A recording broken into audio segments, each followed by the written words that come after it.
207 kilometres west of Sydney and Australia's oldest inland settlement. Boomtown Bathurst was the centre of the New South Wales gold rush back in the 1850s, and there are still many reminders of that era to be found there today. The grab for gold continues in another vein at Bathurst today. Men have been bringing their machines to nearby Mount Panorama for over half a century. The mountain is a unique public road course measuring 6.172 kilometres. The peak of Panorama is 830 metres above sea level, and there's a rise of 200 metres between the starting line and Castrol Tower. The fastest part of the course is Conrod Straight, 1.86 kilometres, where the tourists top 280 k's. The James Hardie 1000 is the world's premier touring car race, and today's 24th edition of Mountain Tradition promises to be the fastest and closest contest of them all. The international cast is headed by Spa 24-hour winner Dieter Quester of Austria and Italy's Roberto Ravaglia in a BMW. The AMG Mercedes 190 team is here in force, but above all, it's the Australians who could hold sway today. Peter Brock has won here 8 times in a Holden. Alan Moffat has 4 wins for Ford, but they'll share a Commodore in their first Panorama partnership. This man is the Prince of the Privateers. Alan Grice has barnstormed his way through Europe and snatched the headlines all season. He's never been more ready for this race. Bathurst 86 marks the return of Nissan with the Australian-developed Skyline Turbo. Factory pace setter George Fury can't see the 2-door Fab 4 being beaten. Volvo is also here with a strong factory presence. Their 2-car team will be headed by talented John Bowe, while Australian champ Robbie Francevic of New Zealand lines up in a Ford Sierra. Henry's Mark is also represented by the laconic Dick Johnson. He won here 6 years ago. 7 Sports, the world's acknowledged leader in motorsports television, welcomes you to Australia's great race, the James Hardie 1000. Good morning, Australia, and welcome to our exclusive 7 Network telecast of the great race, the James Hardie 1000 for 1986.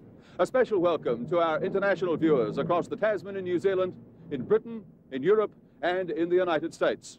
The great race this year promises to be the most open, the most fiercely competitive in years. V8 Commodores and Turbo Nissans share the front 2 rows of the grid.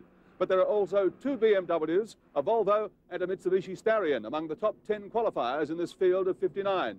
But one man alone has pride of place on pole position, and that's Nissan's Gary Scott. Qualifying for today's James Hardie 1000 reached the sudden death stage yesterday in Hardie's Heroes. The top 10 from Friday's practice set out in a $20,000 shootout. Weather conditions were cool but fine. John Bowe became the first to improve his time in the Valvoline dealer team Volvo. Alan Grice was the great white hope of the Commodore set in the Chickadee Holden V8. He topped the Friday qualifiers but failed to improve on the mark, which handed the Heroes mantle for 1986 to a Queenslander who now calls Victoria home. Car number 15 is the Peter Jackson Nissan Skyline. At the wheel is Gary Scott.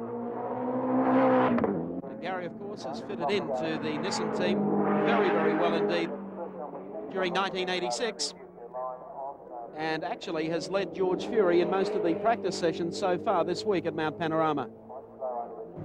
Like George Fury, Gary Scott has the benefit of warm tyres. The team surprising everybody this morning with this new innovation. Very Formula One, that idea, as Gary Scott climbs to the top of the mountain in the Nissan Turbo, really screaming.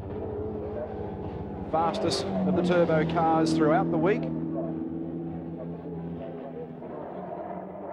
Here he comes across Castrol Curve, using all of the racetrack then some. Caught the back of it, just kissed the dust out there on the edge of the circuit.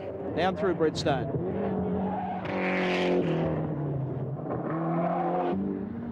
Gary Scott trying very, very hard indeed. Coming down to Valvoline Corner.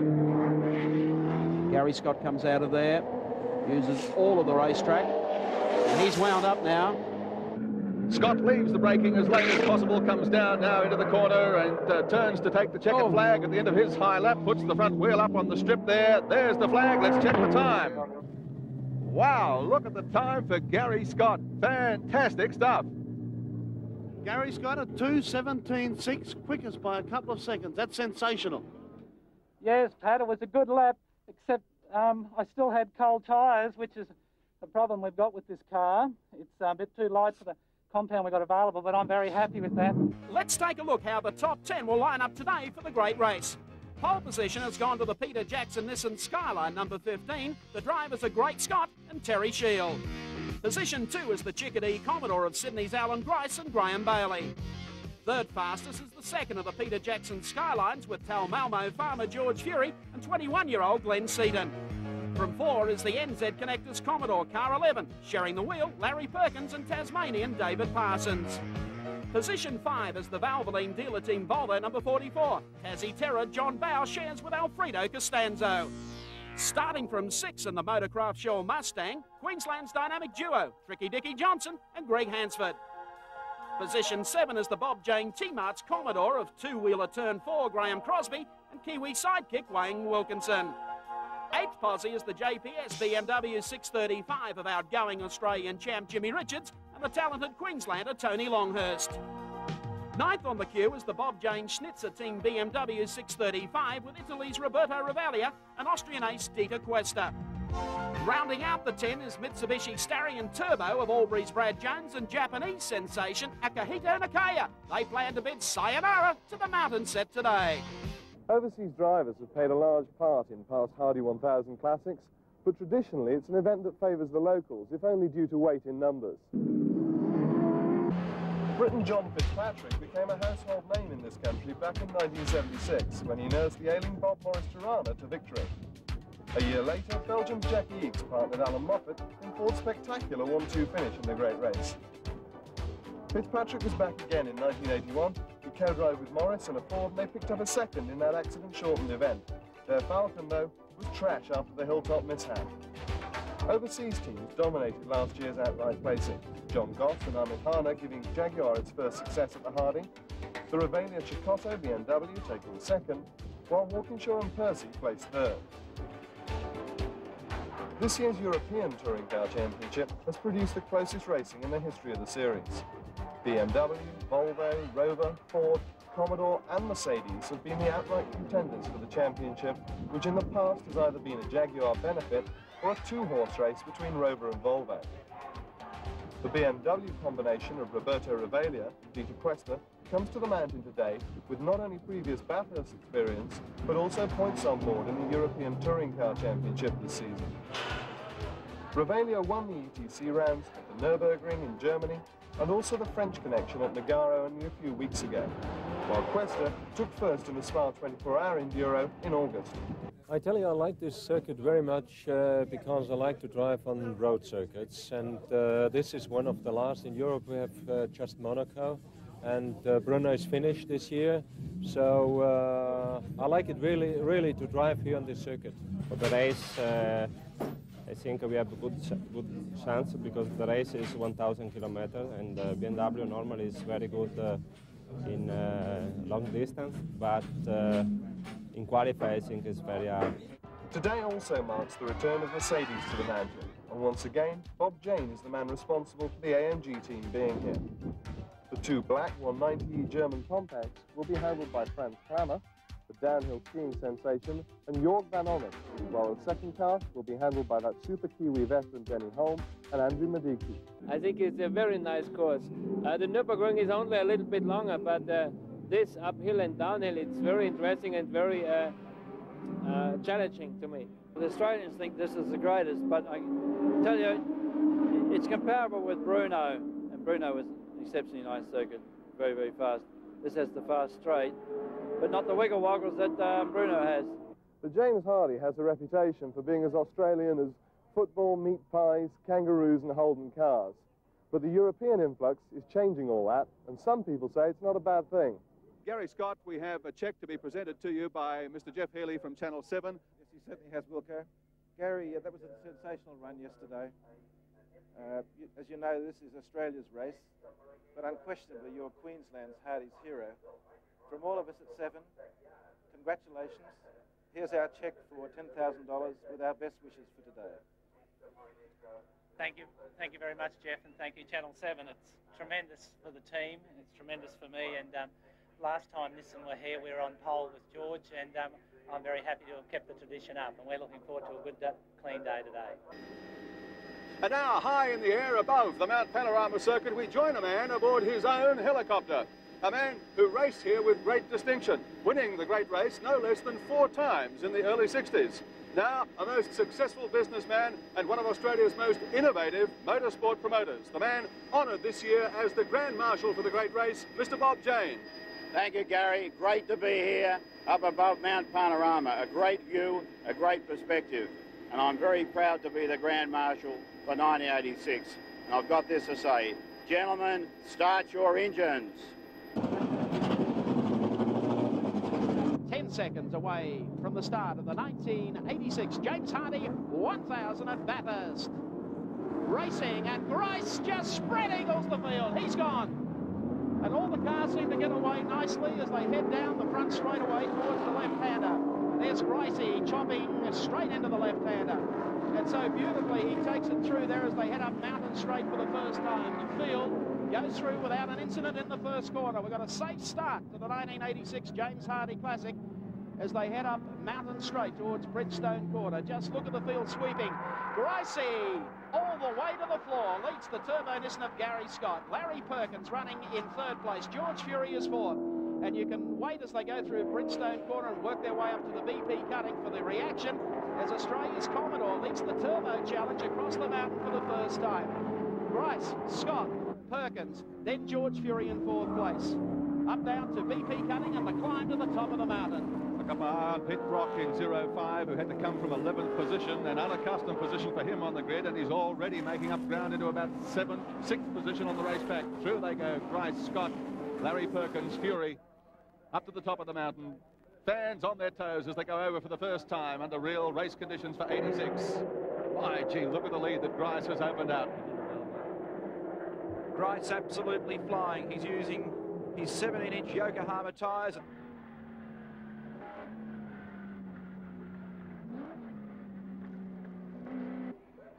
And the tail end of the skyline really starting to float around. Behind Brock, we had John Harvey in the number 3 Mobile Commodore, then Dick Johnson. Behind him, John Bowe and Graham Crosby. This is 2nd place. Perkins is 3rd. And there's the leader, Alan Grice, with around about a 2.5-second gap as he leads on to Conrod Straight. It's the shot from race cam. Midway down Nissan Conrod Straight, coming around to end lap number 1 of 163. And it's Alan Grice in the lead in car number 2, the Chickadee Commodore. Behind him in car number 15 will be it should be Gary Scott in the Nissan, that's correct. Then we've got Larry Perkins in 11. A gap then back to John Harvey and Peter Brock. One of the Benzes in trouble. Car number 14, Franz Klammer and Denny Holm. He's glanced the safety wall. There's 29, even with bigger problems backing down the road. Now that's the Van Ommen and Mediki car. So Jorg Van Ommen getting out. Peter Brock very close to the back of the 15 car. And there's the shot from race cam. So Peter Brock goes from a position 11 up to 2nd place in the race after only 2 laps. What a performance from him. Oh, Roberto Ravaglia, Dieter Questa BMW into the fence. That's Roberto stepping over the concrete wall, and the front of the BMW looking very second-hand. What a tragedy. And after 2.5 laps of the James Hardy, the International Challenge fizzing. No trouble for Grice, though. All those worries are yet to befall him, and of course he hopes they won't. There's the Cullen Commodore there back on the road. 4.4 seconds separates Alan Grice from Peter Brock. And Tony Cavich, Ralph Radburn in trouble in car number 28, the Yellow Pages Commodore. I think it's Tony at the wheel, and it appears as though their race is run on lap 4. Across the top of the mountain, Peter Perfect, 8 times winner of the great race here on Mount Panorama, still trying to peg back the gap on Alan Grice. At the same time, contain the Nissan Turbo Challenge. It's Trevor Crowe at the wheel of car number 9 at the moment. Now the question is whether they'll get this car around the 6.172 kilometres of the Mount Panorama course, but look at the dice at the top of the hill between Peter Brock and Gary Scott. They're past Warren Cullen. He's down 1 lap already. And Scotty got balked. A bad run down through the top of Skyline. He won't be happy with that. Oh, Mike Bergman, car number 33, has had a big one down Conrod Straight underneath the JPS bridge. The car has rolled. Bergman started in the car. Melrose was the rookie driver to have co-driven with him. Ambulance officers on the scene of the accident, and it's been a bad one, with Mike Bergman, the driver of the number 33 V8 Holden. Commodore's running strongly at the front. Alan Grice in the lead. Peter Brock holding down second place. Graham Crosby, by the way, still in the pits. He's been there 4 or 5 laps now, and no sign of any movement. It's a major job they've got to get back and running. There's His Royal Highness, the Duke of Edinburgh, speaking with Alan Moffat in the pit area. Alan will be able to tell him about the finer points of racing around this Mount Panorama circuit. There's our race leader, though, Spicy Gricey and the Chickadee Commodore coming across the top of Mount Panorama. Onto the back of the Mulver Hill Matthews car number 19 Commodore, and taking some time to round him up. Elects for the brave move on the outside at Skyline, but gets through comfortably. George Fury, a man with an awful lot of work to do, as we said, in and out of the pits for one quick stop already. Sensational pictures from Sevens Race Cam, a new position for 1986 with our fixed camera towards the rear of the cockpit of the Turbo Skyline. George Fury in 4th gear across the top of the mountain. This is Castrol Curve, and now fronting at McPhillamy. Look at the ride that George gets. He was pretty unhappy with it on Wednesday, Thursday and Friday. You can really see the lines that the drivers take, apex to apex. He said at one stage early in the week when they were still trying to get the handling right on the car, that the way things were shaping up, he thought he might lob on a barbecue up there somewhere. He was really jumping around. And listen to the gearbox in this car as well. It's not the usual 5-speed Geartrack gearbox in most of these Group A cars. Really crunches through. Listen to this. Clunk. George grabs a look behind the car. And the very rapid Nissan Skyline Turbo off for a fast run down Conrod Straight. What a ride. Here is an interesting little confrontation in the sand trap at the bottom of Conrod Straight. We've got the Mitsubishi Starion of Brad Jones and the Commodore of Warren Cullen. Hey, there's Dick Johnson. We really haven't sighted Dick for the most part, but he's not in too bad a shape. In about 8th position on the track at the moment, 7th in fact, and making a strong... Oh, hello. Francovic in trouble again in car 40. What a disastrous day for the big Kiwi. Well, they've been plagued right from the moment the flag dropped. They've been in and out of the pits no less than 3 times. The race leader is in the pits, Alan Grice. Up go the Jacks. No driver change here as yet. Graham Bailey sticks his head in the car, has a quick... Oh, gee, Jim Richards is in there as well. It's starting to get frantic over there. Quick stop for Richards. Tony Longhurst just to the right of the car. He won't get in. Just looking for the gap back now to Peter Brock. They had problems with their pit stop at Sandown, but that was a good one from the Chickadee Grice team. Goodness me, 23 coming into the pits. The lusty Allison Commodore has connected the tyre wall in a bit of a hurry to try and get in. And if it was lusty or just rusty. And here's Peter Brock making his pit stop in the mobile car. Plenty of interested onlookers. Oh, gee, Moffat was quickly in the car. Brock using 17-inch Bridgestone tyres.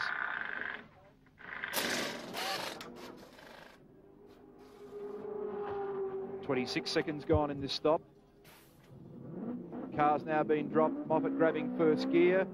Moves away 33.04 seconds. The stop for Peter Brock and Alan Moffat, but the car very reluctant to get mobile once more. Now it's away.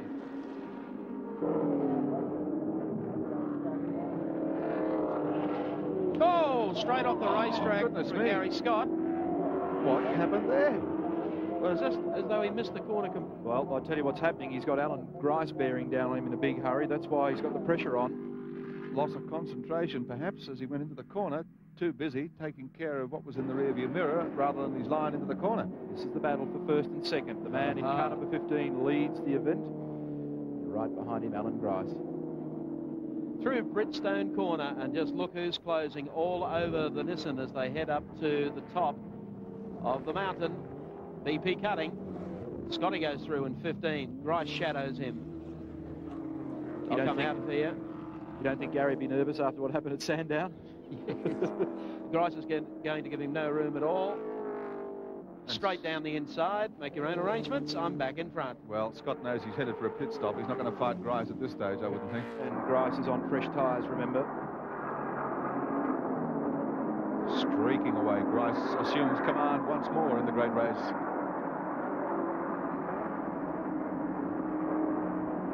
Outside of surrendering the lead briefly for his pit stop, he's led from the start. Race cam from George Fury's car, number 30. Now, is he preparing for the stop? He appears to be messing around with his harness, which he's doing. We're catching you, George. Yes. I don't know whether you really want to take that off when you were coming down Conrod Straight, but now he's down to the pit lane. So Glenn Seaton, the 21-year-old from Sydney, will be preparing. And Fred Gibson, team manager, at the right-hand side of the car. This is the sort of activity that a driver has to go through when he climbs into a race car. George will relay any information that he's got about the track, the traffic and the car. Oh, not a bad stop either. 22 seconds. Car number 30. And here's one of the Merc 190s. The only one left in the race, of course. And Richard, it's the first time we've had the opportunity to see these cars race in Australia. Yeah, Denny Holm at the wheel at the moment. In Europe, they tend to run a slightly different class structure. Here you have a 2 to 3 litre class. In Europe, it's 1600 to 2.5 litre, and they compete against the 325i BMWs.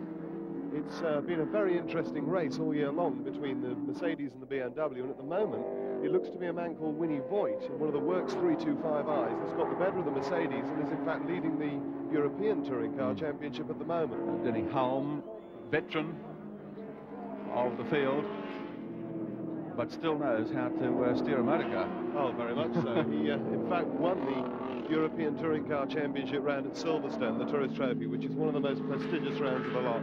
And he won it with Jeff Allen, both of them on pure driving ability. They outdrove the Walkinshaws, the Cicottos, the Revelias, and everybody else. It was a joy to watch, it really was. Leading the 1986 great race is, of course, Alan Grice, and doing it very, very well indeed in the Chickadee Commodore number 2. And Commodore is only one of a number of marques committed to this 1,000-kilometre event. Let's take a look at what makes the Commodore competitive. The General Motors line has roared more often at the mountain than any other brand in the 26-year history of the race, with 12 wins. 8 of those belong to Peter Brock, the king of the mountain. Today will be the second Group A attempt for the Commodore Brigade. The Holden Commodore is the all-Aussie favourite. Almost a third of the field will have the V8 growl of the 5-litre beast under their right foot. The Australian-built power plant punches out a massive 420 brake horsepower. It weighs in on a class minimum of 1,325 kilos and uses a $15,000 5-speed Geartrack gearbox. Pulling the Holden to a stop, 13 and 12-inch front and rear ventilated disc brakes, and the power makes its way to the ground via a choice of 17 or 16-inch wheels, 10.5 inches wide. Fuel capacity is 120 litres, and the Commodore is right-hand drive. Oh, and Peter McLeod in trouble in car number 4. This is McPhillamy at the end of the Castrol sand trap, and the front right-hand side of his car demolished. He's gone into, well, I have a feeling I might be doing a disservice to Peter because I think he came in and handed over to Glenn Clark. I'm not 100% sure of that, but I know the car made a stop. What a shame. Multiple Australian Gold Star and Formula One champion. Behind him, the Warren Cullen Gary Sprague, car number 8 Super Salvage Commodore. Then Greg Hansford in the Dick Johnson Mustang. And it looks like Cullen's picked up a plastic wrapper or piece of newspaper on the front of the car. But Alfie at the moment running back in 9th position. 51 laps completed. His teammate Graham McRae, car number 42 with 48 laps up. And the leader, Alan Grice, has completed 54. Franz Klammer now in car number 41, the Martins filter entry. 190 AMG Mercedes-Benz, co-driven by Denny Holm. Oops. So now it's stalled. No, they're going to get going again by pushing it. So it has been a very, very long pit stop for the 41 car. Well, the pit stops with cars being pushed in the pits. Of course, it's something they don't accept all that readily in Europe. Joining me now is Neville Hayes. And Nev, of course, is a well-known voice throughout Britain, the BBC, all sorts of motorsport, pushing a car in the pits. Yeah, it doesn't happen very often, and if it does, you're in time to get your hands smacked for doing it. Your thoughts about picking up cars around the circuit and taking them back into the pits? Yeah, this is one of the areas, of course, which is totally different here to what you have in Europe. If you go off the road in Europe, then that's where you stay unless you're in a dangerous position. You might get pushed out of the way, but there's no way you get it back and get back in the race. And look at the Japanese driver there, really all but losing the lot there in number 53, the Staran, which so much was expected. Jaguar won at Mount Panorama last year, but I don't think Jag is going to win this year. Muir in the Goss number 10 car with the trunk up, door open, looking for help. The car is stationary on its way up the mountain straight. Graham Bailey's number 2 car, Alan Grice, continues as race leader. Alan Moffat second in the Peter Brock Commodore. Third is Gary Scott, or Terry Sheila in the car now in the 15. Peter Jackson Nissan. In 4th place, Larry Perkins in car number 11, followed by John Harvey, Jim Richards, Dick Johnson, George Fury, Terry Finnegan, Fred Geisler, and threatening to sneak into that top dozen, Franz Klammer, and Denny Holm in the Mercedes 190E. Car 15 with Terry Shield at the wheel, the Nissan turbo car that has qualified on pole position with Gary Scott at the wheel and continues to hold down 3rd place on the racetrack behind the Commodores of Alan Grice and Peter Brock. A big effort, and Terry Shield, of course, has been, I guess we could call it semi-retirement as far as driving is concerned for the last, couple of years, 2 years, I guess. Campaigned very solidly in the old RX-7 days, of course, but we haven't seen too much of him lately. A day of high drama here on the mountain. Of course, in the early stages of the race, we picked up the tail end of an horrific accident towards the bottom end of Conrod Straight involving car 33, the Mike Bergman Commodore. The car was totally destroyed. Mike Bergman, 39-year-old accountant from Sydney, was removed from the car, placed in the ambulance and taken to hospital, but it has now been confirmed by officials here at the track that Mike Bergman was dead on arrival at Bathurst Hospital. And here comes the race leader, Alan Grice, into the pit area. Pat Welsh there to call the action. Graham Bailey straight into the driver's seat, as you can see. Grice throwing away gloves in the haste. They're really paying a lot of attention to the back of the car. They have an extinguisher poised over the back of the car. Fuel, as per usual. They're underneath the bonnet now, topping up the oil. But everything seems to be going relatively smoothly. A lot of heat, as you would expect, coming from underneath there. Steam and smoke from around the tyres. The new tyres are on. The car has been started up. And they're away, so the problem, Michael, mustn't be all that bad. Heading up the hill again towards BP Cutting. There's Bailey going through. Sitting behind him, George Fury. But Fury is down a lap or so, trying to catch up ground, and Alan Moffat gaining on the number 2 Commodore as they swing up to Toledo turn again. Interestingly, Mike, the fastest man on the circuit so far today has been Alan Grice with a time of 2:18.99. It's a pretty stunning time in race trim. I think that really goes back to perhaps, Neville, how much Grice has matured as a driver, perhaps even from the first race that you saw him run this year at Monza. Undoubtedly, he came over there. I don't think anybody would admit that he wasn't anything but underfinanced, and really went out. And the other odd thing that all the drivers have said to me when they've come back over here is that they find it's much more narrow over here, coming back here, than it was in Europe. And oh yes, we've got Larry Perkins' car in for a quick stop. That's lying in 4th place at the moment. David Parsons has got out of the car. Larry Perkins is back in now. and rejoins in what was a very efficient pit stop. Yeah, they've had no problems at all with that car. They would seemingly to be, again, running to a preconceived plan. And once again, I think the secret here is perhaps to try and get that one stop less if you can. We are behind the Mercedes. Blacks out little to the V8 Commodore in sheer power down Conrod Straight. Moffat coming up behind George Fury.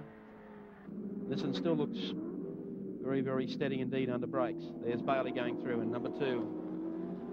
Peter Brock standing by with the crew. We'll get the stopwatches ready for this and see what sort of a stop they can do.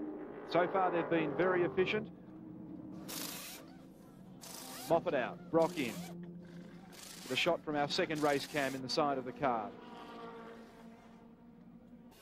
And they're doing a pad change. They didn't expect to do that, so obviously they've had more brake wear than they anticipated. Off with the cool air box. There would appear to be a problem now with this car. They're pulling the grill out of the front of the car by the look of it. Yeah, well, the stopwatch is academic now, isn't it? We'd like to talk to Peter now if we can. We understand that he is listening to us. Pete, Neil here, what's the problem?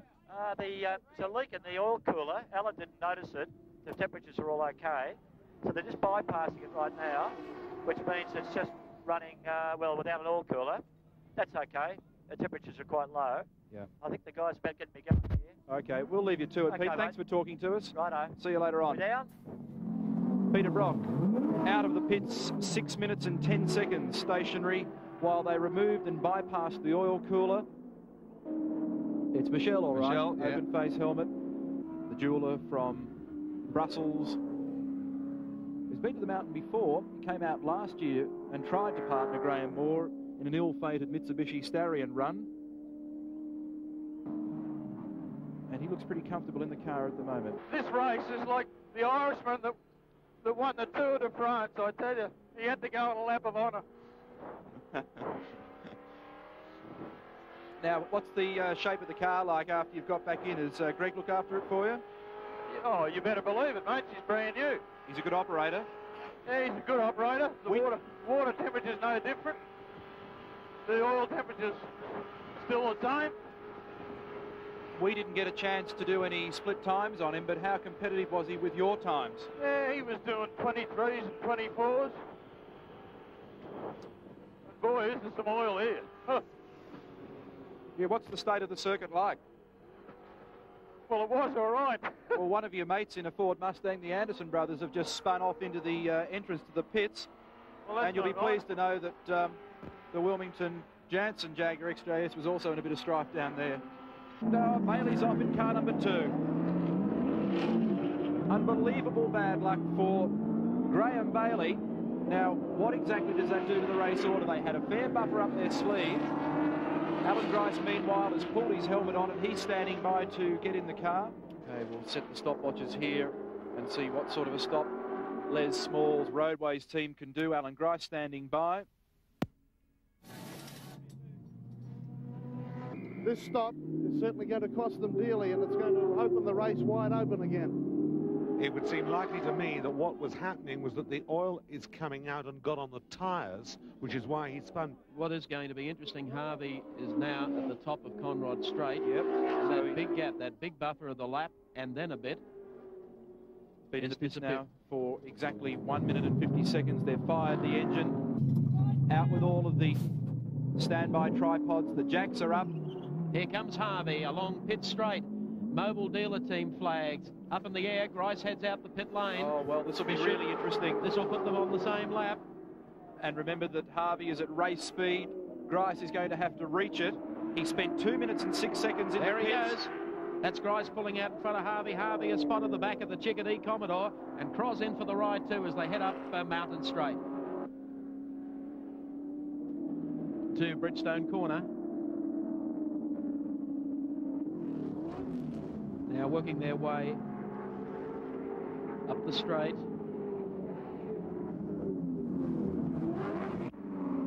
Oh, Harvey goes into the side of Grice. I think maybe Grice was claiming the corner, but... No, Grice has a problem. He had a problem before. He slowed quite... is it possible to slow rapidly? Anyway, he slowed, and that's really what happened. It really caught Harvey out totally. Tell you what, I wonder whether he's caused any damage. There doesn't appear to be any guards rubbing on the tyres anywhere. And what has it done to the Harvey Lowe car?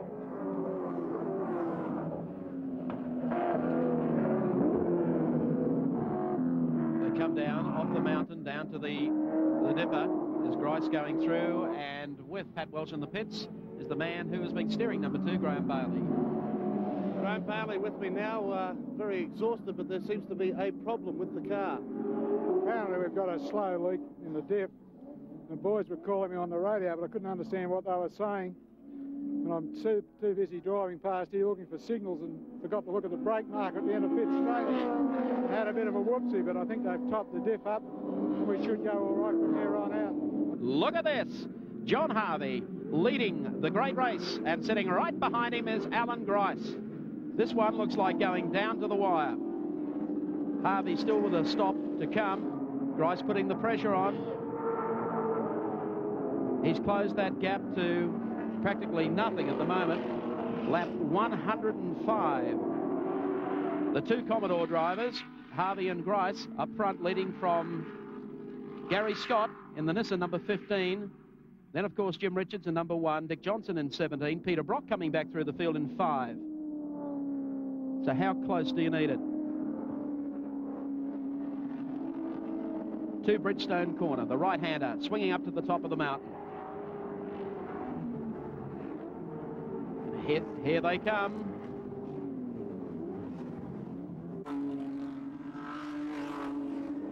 Out of BP, heading up to the top of the hill. Harvey down the inside of the BMW. Grice just backs out of there for a moment. Richards gives racing room on the inside.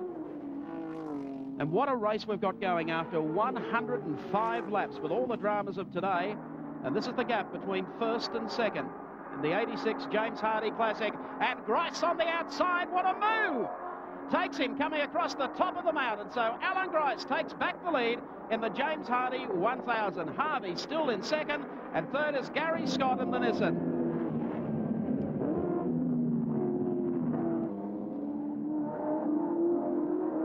19th outright in the field, and class leader, car number 61, is of course Mike Quinn. And they've had some dramas here over the past few days. Yeah, well, they pretty much destroyed the car on Wednesday in early practice and had to do a complete rebuild on it to get it up and running. They did well to qualify the car, and they're doing remarkably well at the moment to be leading the 2-litre class and to be, as you said, in 19th position outright. Mike Quinn, of course, brother-in-law of Peter Williamson, who crashed out of the race totally in qualifying on Thursday and is currently still in hospital. So Mike will be out there trying to uphold the family tradition and do well in the great race. They're leading the Nissan Gazelle at the moment of John Giddings. So Mike Quinn and John Faulkner, proving that if you hang in there long enough and spend the hours, you can come up with results. One man definitely leading there, number 2, Alan Grice in the Chickadee Commodore. About 1 hour and 45 minutes remaining. The car still looking strong despite the problem they had with the leak from the differential, losing some oil. But the man sitting right in behind him again is, of course, the JPS BMW team driver. That's Jimmy Richards in car number 1. Richards down a lap according to the score chart on Alan Grice in car number 2. We're following the Bob Jane T-Mart's Commodore V8 of New Zealand's Graham Crosby and, of course, Wayne Wilkinson. They haven't had the most successful run to date in the James Hardy, but they're climbing back up the field. 15th on the track at the moment, keeping in mind that Cros was able to qualify the car in the top 10 yesterday. A motorcycle racer that has done extremely well. Got off 2, got onto 4, put a roof over his head, and he's been quite a man. Actually, visiting our pit area studio at the moment is another motorcyclist who is very much the man of the moment in Europe. I thought I'd come up and see a couple of my old friends, such as Crosby and John Harvey and a few others, so it's been an enjoyable day. Are we ever likely to see Wayne Gardner running around here in a touring car? I'd like to, actually. It's I have favoured it for quite a long time, and that's probably why I'm up here, because I do like him, and it's just really have a look and see what it all happens, and who knows, maybe next year I could be here. We've covered 128 laps in the James Hardie 1000 for 1986, and going through is car 48, and that's the Xerox shop entry of Scotty Taylor and Kevin Kennedy. Commodore, of course, as you can tell from the profile. And today marks a special anniversary for these guys, Mike. They have been driving together in this race every year for the last 10 years. Yes, it's a great association. They go back a long way. Scotty Taylor, Kevin Kennedy. Obviously enjoy their racing. They don't make it into the spotlight all that often. That's the pity of motor racing.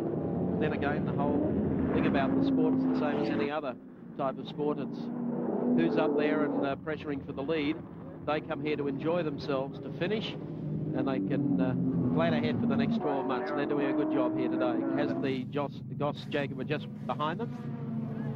And in the pits, that's the Lusty brothers, Commodore, Graham and John Lusty. Something wrong with the gear shift, the gear lever. I think they've changed it during that changeover.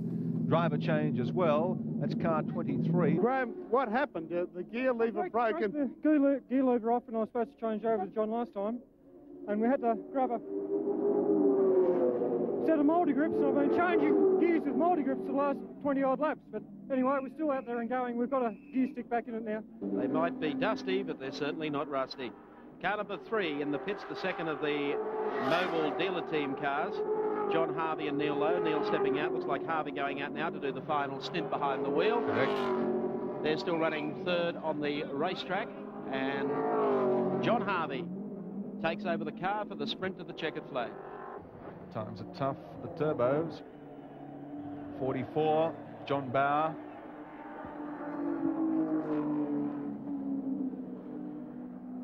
And of course, John Bauer and Alfredo Costanzo sharing this car. Their second car, of course, driven by the New Zealanders, Graham McRae and Neville Crichton. Well, gee, Mike, here's a car that is looming as quite a threat as the race unwinds. There are a couple of laps down on the outright leaders at the moment, but Graham Moore and Michel Delcourt, a former Mobile dealer team car, which has been really worked over by Graham Moore and is performing exceptionally well. Well, Michel Delcourt, of course, requires no introduction to European race fans.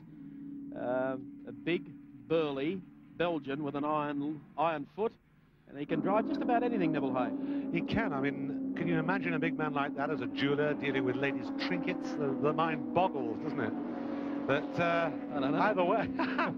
either way, the man actually does run very well, very hard. But I think we've got Grayson on his way to the pits. Car number 2, Alan Grice, race leader, into the pits. Just for a top-up, see whether they go to the diff of the car. A change of rubber for the sprint to the flag. I think Grice will stay in the car. They're holding a slender lead over John Harvey and Neil Lowe in car number 3, the Mobile dealer team Commodore V8. It's a pretty critical stop, Mike. They've got actually about a lap lead now, but they can't afford to mess about because both the Commodore and, for that matter, the Nissan aren't far behind, and that sort of stop leads me to believe that they've no further problems with oil coming out of that diff. 23 seconds, the pit stop. So 3 parts of a lap between first and second, and a further 3 parts of a lap between second and third. Coming up to Bridgestone Corner, the pride of Queensland, the top banana, as they say. Dickie Johnson carrying race cam yet again. It's become part of your life, Dick. You've got to pay attention. I was saying race cam really is a part of your life these days. Yeah, not bad either, mate. You know, a lot of people keep asking us whether or not having to talk and concentrate at the same times, do your lap times drop off? No, not really. Maybe a tenth of a second or so. Depends where it is and what I'm trying to think of, because sometimes the dribble I put in my head doesn't fall out at the right time. I have the same problem, mate. I think a lot of journos do, mate. At least I'll admit to it. I was just thinking that as far as this race is concerned, we're getting down now with probably an hour and 5 still to run. And I know things can go wrong in a race, and one doesn't really want to talk about things that can go wrong. But if the car is still running there strongly, there's a couple of question marks over a car or two in front of you. You're looking pretty good for maybe a top 3 finish. Well, mate, I'm damned if I know, but this is no different now to what it was when we started the race, except that the oil temperature's come down a bit because I've knocked the revs off a bit, and the water temperature's down a little bit. The oil pressure's still the same. We've tipped a heap of oil in. It's probably got heaps too much in there. But, you know, I can't fault anything else. Everything else is brand new. You're trying to tell me it's good to honk with a Henry? Well, I just hope it keeps honking. Larry had some drama with the gearbox in the Commodore, as you know, but now you're back out and circulating. You're making up some ground? Well, yes. I mean, it's going as good as ever, but it's very difficult to make up ground in terms of laps. Now, we're circulating in the 19s and 20s, which is as good as the front pace, but, you know, when you've lost, I don't know, 3/4 of an hour or something, well, there's no way you'll make up much ground. Oh, look, okay, look, I'll talk you around the track here. Terrific. It's out of 3rd into 4th at 6.5. I got a Nissan in front, that's 6.5 in 4th, into 5th. I'll stick to the left-hand side of the road here, and I'm just featheringly put a little bit there on those bumps because I don't want the engine to just rev up, so I'm just anticipating. It's quite airborne just up here. Second up there. Top of the anchor's about here. Back to 4th, 3rd, 2nd down here. Turn the nose in. Avoid the rough stuff on the outside of the track there. Have a look at the lap board, 20.4, not bad. 11th, 3rd up here. Over the brakes, back to 2nd. Get the apex, not bad, not all that good. And just let it run wide without hitting the rough stuff. Now, usually if I'm going well, I change gears about that flag marshal back there. And wait for some people up here I know from the house there. Saves boredom, you know. I use top gear here because it saves the engine a bit. Then back to 3rd here for this corner. It's a very tricky one. Close in, flat, and just keep it off the bitumen as you see there. Keep to the high side here, so you go across under that bit of earth there, out wide, very close there. Boot into it there, close, out here in 2nd, 6.5, out wide. If I get it right, I can go through here and keep it flat. It's a bit of a worry. Moffat rigs, I'm crazy doing it, but you can. And just try and float it through these corners. It's only 5,000 revs, but the main thing is to give your car a very easy time, and as you can see, you can still go fast. Now, I brake very late here. There's a lot of time to be made up just here. Touch the accelerator there, and just sort of back to 3rd just before I get to this earth bank. Keep it very close there. Cross the dipper, down here, keep it flat, in 3rd. A lot of people use 2nd there, I don't. Back to 2nd for this one though, and then wide, and very close in there, and then I'll run out wide. And that's 1 lap of Bathurst. That's terrific, Peter. Okay. I hope you keep clawing your way back up. We've got some pictures of Dr. Eric and Bev and everyone in the pits following you going around the circuit. You want to send them a wave? Yeah, down here? Yeah. How are you? Super. Oh, we've had one upside down in the bottom turn, car number 87. Goodness gracious. Yes, it's the Brian Bolwell, Tony Farrell BMW 323. And it looks as though he's just lost it under brakes coming into the bottom at Conrod, and the front wheel has caught the inside ripple strip and the car has rolled over. He's okay, though. Steps out of the car. Crowd give him a huge hand. Got 8 laps to go, and I believe the car is running perfectly. So we're certainly not hoping for problems. We don't think we'll have any problems. How's the gap? Is it maintaining itself, closing or opening?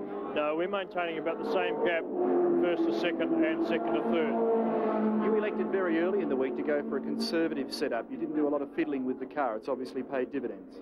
Yes, we took a guess at the workshop in Melbourne, and I think we've made 2 spring changes since we came up here. We're quite happy with the way the car was going, and here's the result of it. Gear change for Peter Brock as he moves up to Toledo Tools' turn, brings him up to the top of the mountain. Watching the footwork on Brock, on the pedals.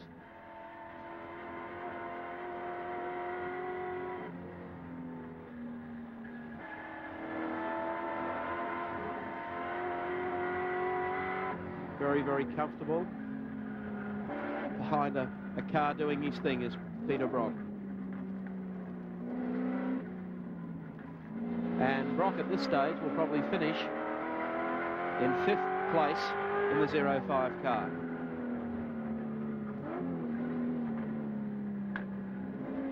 Coming out of Valvoline Corner, and one guy I just can't help but feel so happy for today is Les Small, who has always had this great faith in Alan Grice as a driver. Told me early in the week, and in fact he has probably chewed his nails down to his elbows at this stage. How does it feel, Les?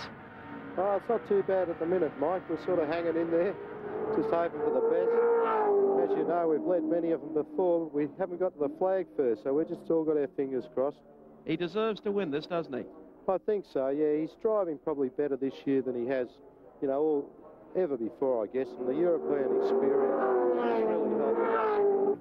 There's Graham Bailey. He can't believe this. Good old Graham.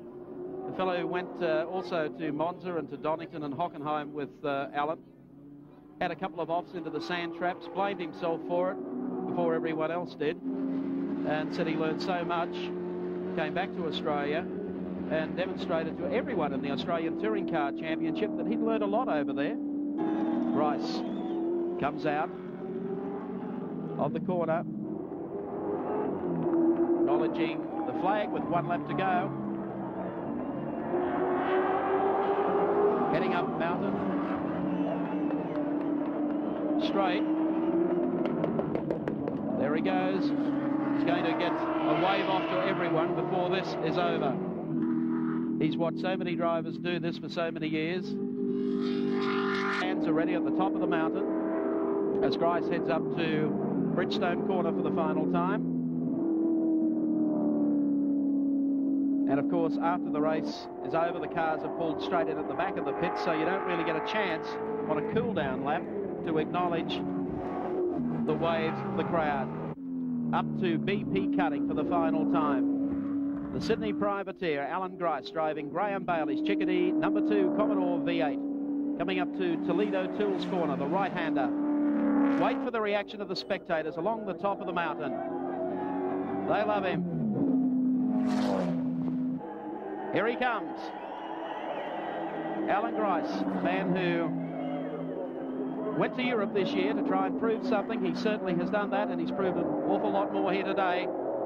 As the fans acknowledge, Gricey coming across the top, out of Castrol Curve, down to the S's. Through Bridgestone Corner. To the dipper for the final time. Now on his way down to the left-hander. And here he comes. Through Valvoline Corner. Nissan Conrad straight for the final time. You can almost coast home to victory from there. I know how happy he must be, Mike, but this, I've never seen anybody wave and cruise round on his last lap. He's got 96 seconds in hand, which is probably enough, but I should think he's risking it just a little bit, isn't it? Well, I don't know. It's 16 years without a result here. He's finished a second and a third. But you could shut the engine off from there and make it all the way down to the checkered flag. Alan Grice leading, 96 seconds clear of Harvey. A long gap back then to Gary Scott. The last corner comes up as Grice and the Chickadee Roadways Commodore V8 hits the last turn, straightens it out. Checkered flag at the ready, and the Aussie privateer, the battler, cracks it for the Hardy 1000 at Mount Panorama, and the crowd has erupted. He's done it.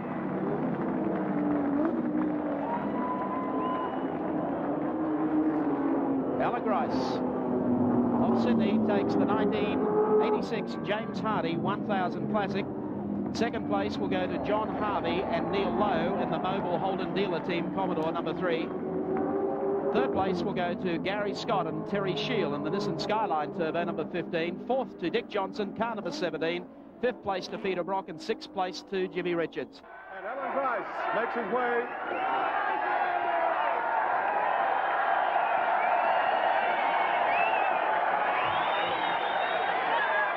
And the cheers speak for themselves for Gricey here on the victory dais with Graham Bailey. A phenomenal effort. Well done. And before we speak to Gracie, I think we should hear from Mr. John Reid, the chairman of James Hardie Industries. Congratulations, Alan and Graham. A fantastic performance, and one that obviously everybody's very pleased. Well done. Nice to see you back up here again. Thank you.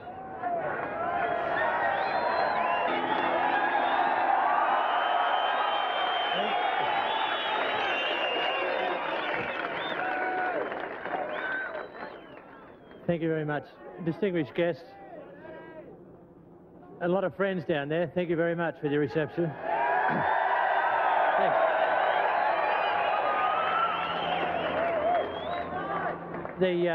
The three main things that happened or that were given to me today was a superb motor car that copped a caning all day, and there's nothing wrong with it now.